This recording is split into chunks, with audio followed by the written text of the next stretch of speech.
Me I tell every Jamaicans in a Jamaica, don't send a picnic to school. No matter if you don't want safe zone in Jamaica and nothing go on where there, don't send your kids them outside or send them to no school. Keep your picnic them at your yard because there's going to be an outbreak.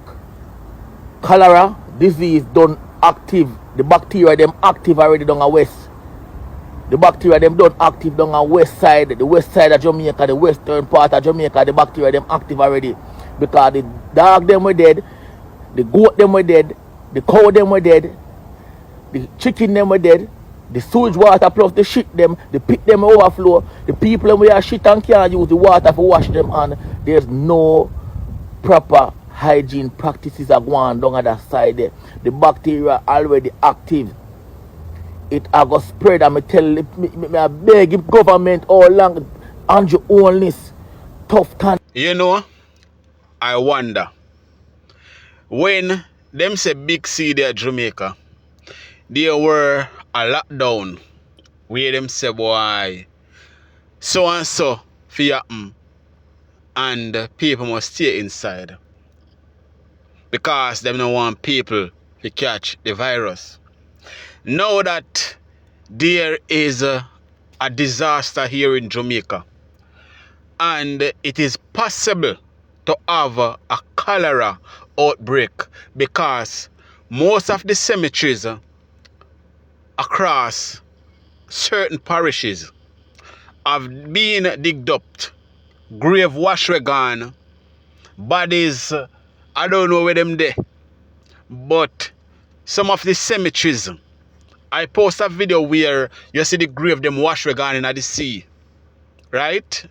I know some of you maybe see it, a lot of you maybe not see it as yet, but you can go check the page. I post a video where graves, where people bury, wash gone in the sea, in the river, right? A lot of bodies washed away during the hurricane, according to what them say, Hurricane Melissa.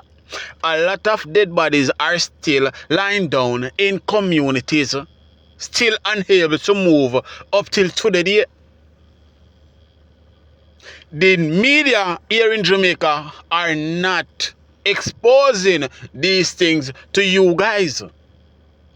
If you want to see it, go and check CNN. CNN recently did a video where they post where people are showing them dead body in a house. Cows, goat, pig, all type of animals are still lying down in communities. People don't have nowhere to bury them. Some of them in the water, some of them, remember the flood going on, there are still communities underwater same way. People still in cover down in their house in the water same way. The government are not doing anything to retrieve these bodies. And I'm going to say it over and over again. If there is not a cholera outbreak in Jamaica, God really, really loves us. I can say that. Because it was here before, as I said in my previous videos. The government need to do more to remove the dead animals and the dead people them out of the communities them that are mostly affected by the hurricane. The government need to do more. The government of Jamaica need to do more and stop lying to the people of Jamaica. A lot of people are not talking about these things. A lot of people are afraid to talk about these things. A lot of people don't even want to talk about these things because whenever you make a video of and speak about these things, nobody no really want to watch it. Nobody no really like it. Nobody no want to share it because what? Nothing excited is inside of it. But I am going to do it. I am going to preach it. I am going to ask for help. Please. Wanna remove the bodies and the animals them. Wanna remove them. Because serious things are gonna happen here in Jamaica. You understand me I say? Blessed day to my viewers and my subscribers them. Me hope everybody having a blessed and a wonderful day. Now my viewers and my subscribers, remember, in everything you do, always put God first in every and any situation. Just always remember to call upon God. Always remember to pray, because a prayer day keep the devil away. Now, my viewers and my subscribers, we have a lot coming up inside this update, so you definitely don't want to miss none. So remember, watch the video until the end. Also, like up the video, share up the video, and subscribe to the channel. Alright? Make a run the intro and come back. We soon forward.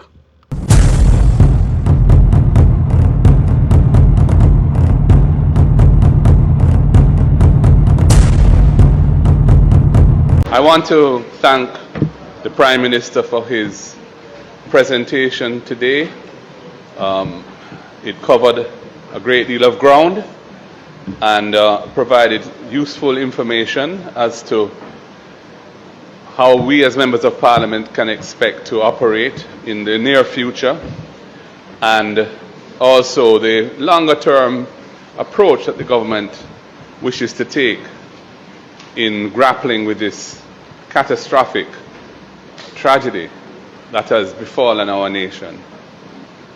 I want to also take this opportunity to express my heartfelt condolences to the families and loved ones of all who have perished in this terrible. This presents a serious public health risk, and we have to address that very carefully. There is also a major public health risk from people with chronic diseases who need medications which need to be kept in cool conditions, refrigerated conditions, who don't have access to refrigerated conditions for medication. There's a huge risk that those persons will suffer negative health consequences from not being able to maintain their normal course of treatment for their conditions. We have to address that.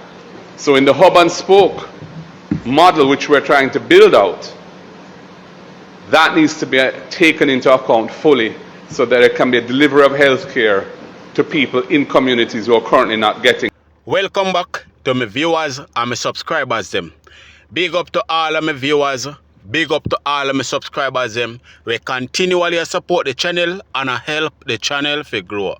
Now people, remember to like and share this video, and also subscribe to the channel if you haven't subscribed as yet.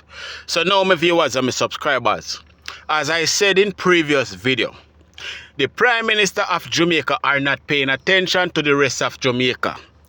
The reason being is that the Prime Minister are making a smart city, are planning to make a smart city here in Jamaica. The smart city will not have us, the lower class of Jamaica, there.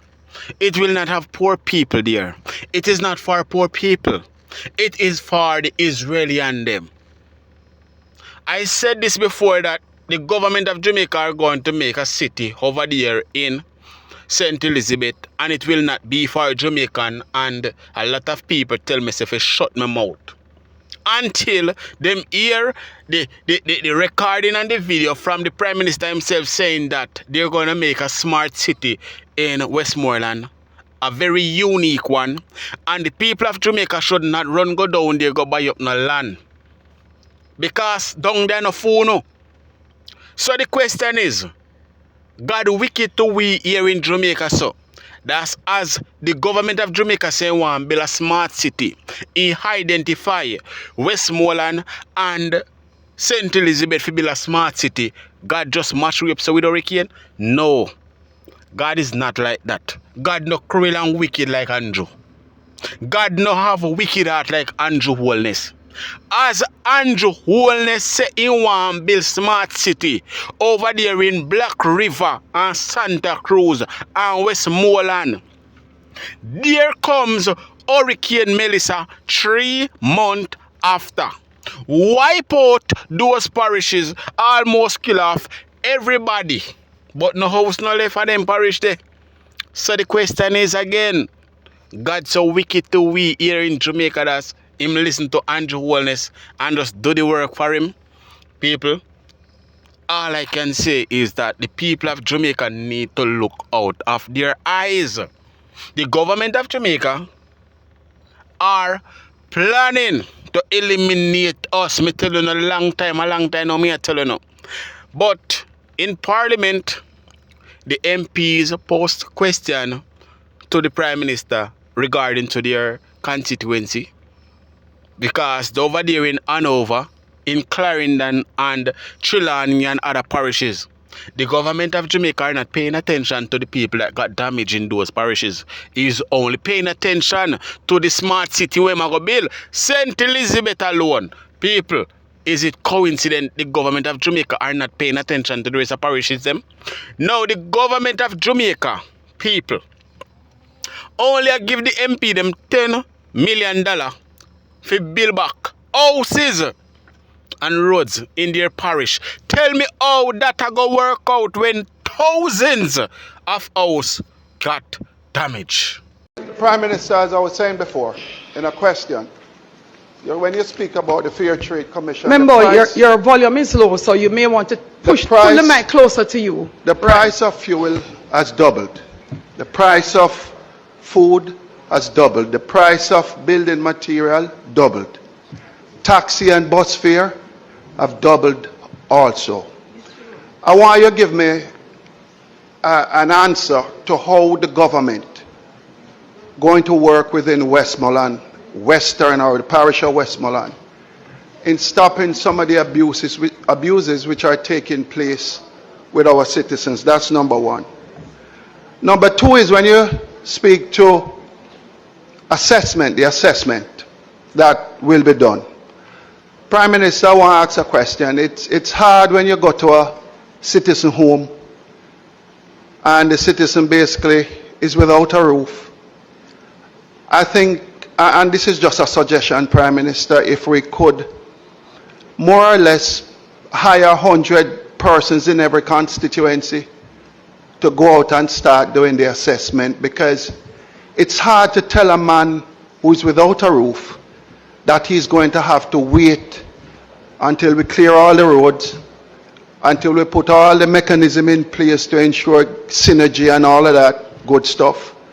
So I'm recommending to you, Prime Minister, asking you, would it be possible for every constituency that is affected, for the Ministry of Labour, or whoever it is, for us to get some temporary labour to go around and do this assessment? That's two.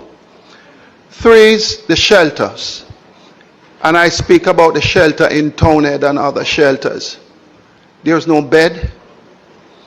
There's no food. Persons are sleeping on the concrete. And I'm just wondering if we could pay some more attention to Westmoreland. I don't want to say everything here because the international press is here.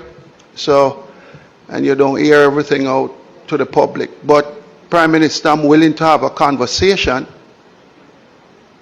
in terms of where we go from here, in terms of how do we help our people. In terms of when you speak to tourism, we have thousands of workers now that are without a job in the tourism sector. The leader of the opposition mentioned some level of compensation for tourism workers.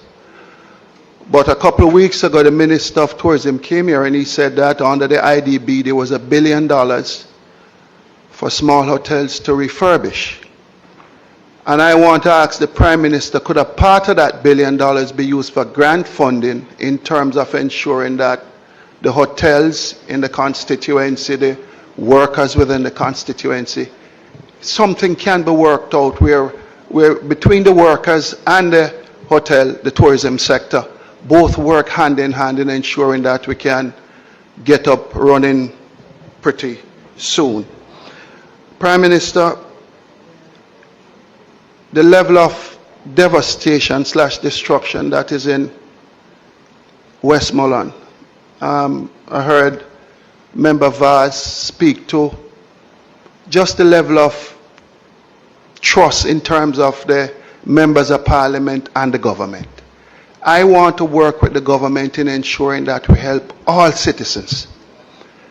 and it's very important. And it's very important from the side of the government also that you do everything in your powers to ensure that there's a level of fairness and there's a level of honesty in working with the members of Parliament in Westmoreland, St. Elizabeth, or wherever, in ensuring that our people get the necessary needs and wants in going forward. Thank you. Thank you, Prime Minister, for allowing us to speak. I come here today with a heavy heart and burdened by the devastation that I left behind. Just in to Hanover. introduce you, member from Hanover Eastern. Thank you. I am disappointed that efforts were made to get information with regards. I have questions. The questions are coming, but it is indeed important that I make it the public and the Eastern Hanover citizens be aware that efforts were made and pleas were made for help. So, member, in keeping with the standing orders, what you could do is to phrase it as a question. I have questions. Phrase your statement in questions. Right. I would like to know, if the Prime Minister is aware that Eastern Hanover was badly hit by Melissa. It is a valid question. Members, please allow. My question. Members, please allow the member from Hanover Eastern to ask her questions. I don't want to be bullied, respectfully. I don't want to be bullied. It is important that I say what I'm saying. I have made efforts. I sent messages to Minister Charles. None of my messages were answered. However, this morning, representatives from the Ministry of Labour and Social Security are in Hanover. We have not received anything from government as yet. We have marooned communities. With regards to the Prime Minister's statement, nothing was mentioned about those marooned communities. Communities like Chigwell, where the water is rising.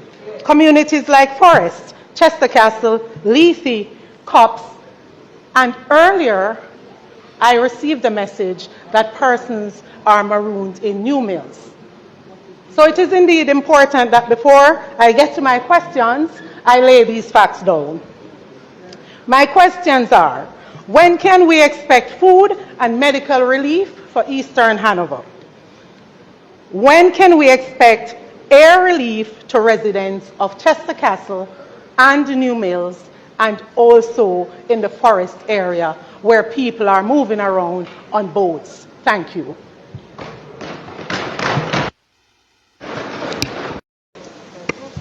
Thank you.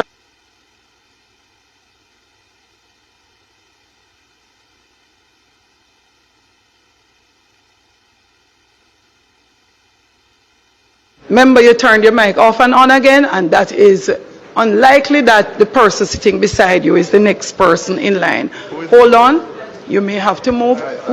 The person next in line is the member from Portland East. Don't just yield. You can ask your question first, then the member from St. Elizabeth can come across to you. St. Elizabeth Northeast. So don't turn your mic off. I won't, Madam Speaker, Thank but you. chivalry is not dead. So if my friend will, thank you. I will yield.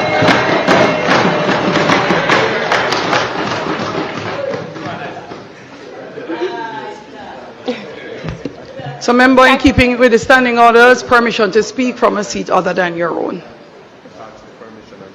Might I have permission to speak from a seat other than my own? Yes, member. Madam Speaker. So, remember, member questions. Very well, Madam Speaker, and thank you to the member from Eastern Portland. My questions to the Prime Minister are as follows. Madam Speaker, I wonder whether there will be any consideration to offering or engaging shelter managers on a paid basis. And I ask that against the background of persons calling me on the day of the hurricane to ask if I could help to locate shelter managers because there was no way to access particular shelters in some of my constituency. I also ask it against the background of having visited shelters in Thornton and Quickstep, which were without resources, no bedding, etc. And there were no measures in place for persons who were actually coming in. I wonder if we perhaps engage shelter managers on a paid basis, if we might have a better outcome in terms of the future preparation for these types of natural disaster. My second question has to do with the issue of housing.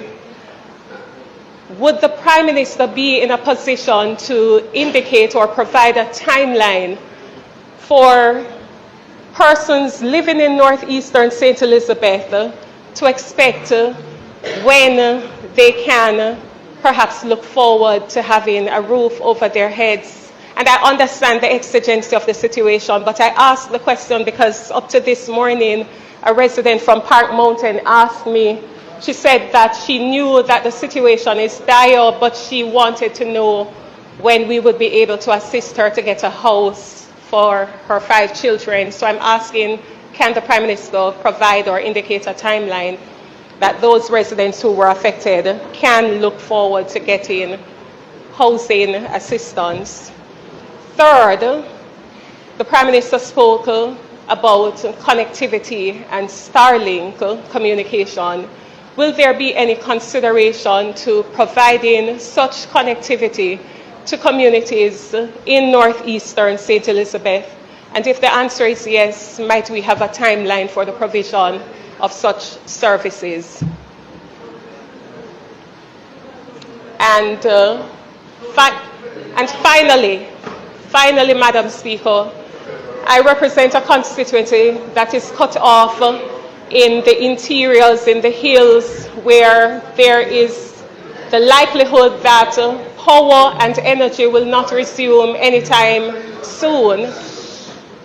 Will there be any consideration to putting in place special measures to provide alternative form of energy to these communities that are cut off and are unlikely to be able to be restored to the JPS grid at any particular time in the near future? And I ask again, because it has come to my attention that there are specific generators that can actually power entire communities. So will the government be looking into providing any kind of relief by way of power connectivity to these communities which have been deeply affected? Thank you. Thank you, Member. Thank you, Madam Speaker. I seek permission to speak from a seat that is not assigned to me. Permission granted, Member. Madam Speaker, many of the farmers and fisher folk down in Western Hanover were badly damaged. Crops destroyed, nets gone. My question today is, what kind of resource will there be, a special allocation for our farmers and fisher folks under the circumstances? My other question, I welcome the Prime Minister's presentation with respect to putting in field hospitals. He did mention that Noel Holmes Hospital was badly damaged. The outpatient ward area is no more. The maternity ward is no more. In the interim, will there be some kind of measure in place to reach our elderly and vulnerable persons out in the communities? And also, what timeline is in place to put in such field hospital, and also whether or not there will be consideration to build a new hospital for Hanover. That is, the Noel Holmes Hospital as it is now and where it is, whether consideration is being had to build it elsewhere. I tried my best. Very well.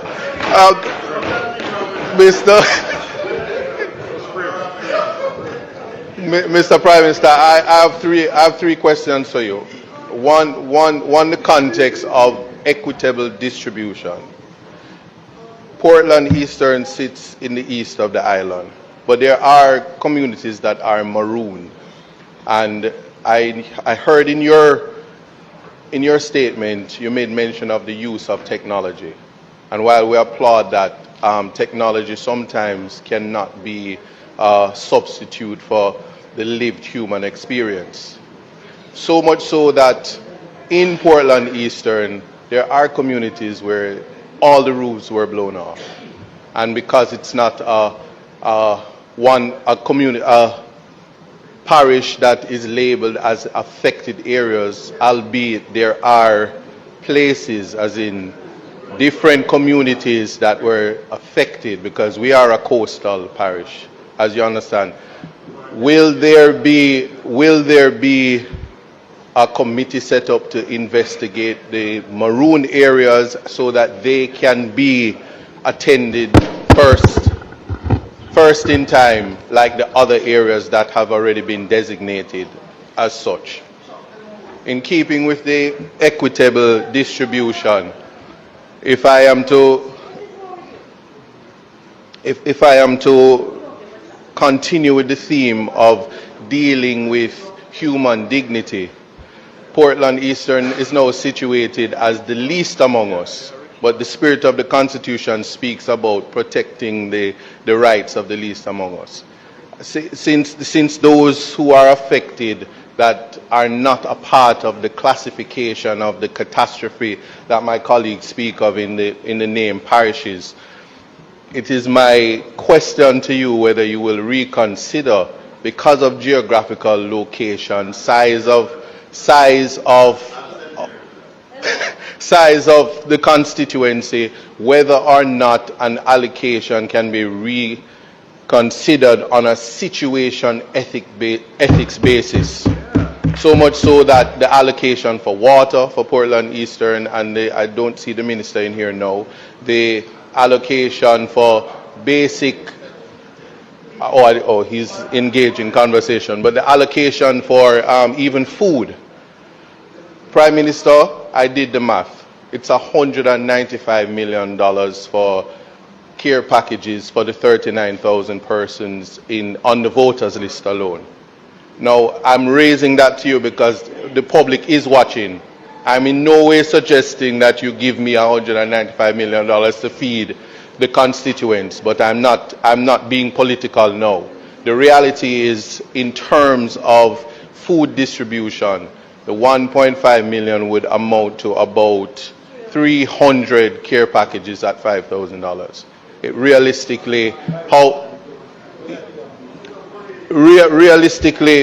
Prime Minister, the question I'm asking to you is in terms of the equity in distribution, to ensure that persons are given the basic amenities, the basic necessities in keeping with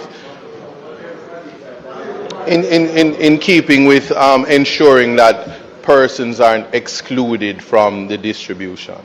I would have raised in another forum in terms of the impossibility of government to take on the distribution by itself. It's just a consideration so that the Minister of Social Security isn't put on the back end when he's doing his best, that one understands that crisis. So a consideration that we are an island, we were all affected, and whatever mechanism is used to find the areas so the least among us is not suffering, because we are guided by the Constitution. I'm just asking you to consider that. And the last but not least, in keeping with the teachings of Jesus and situation ethics, is that we are guided to understand that at a time like this, Prime Minister, we don't see color. We don't see the political lines. And if we would communicate that to the public, that we are united on that front, then certainly when it comes to distribution, one understands that the cries that I make for Portland Eastern is as equally where the areas that are suffering from the disaster and the devastation, that they also are seen.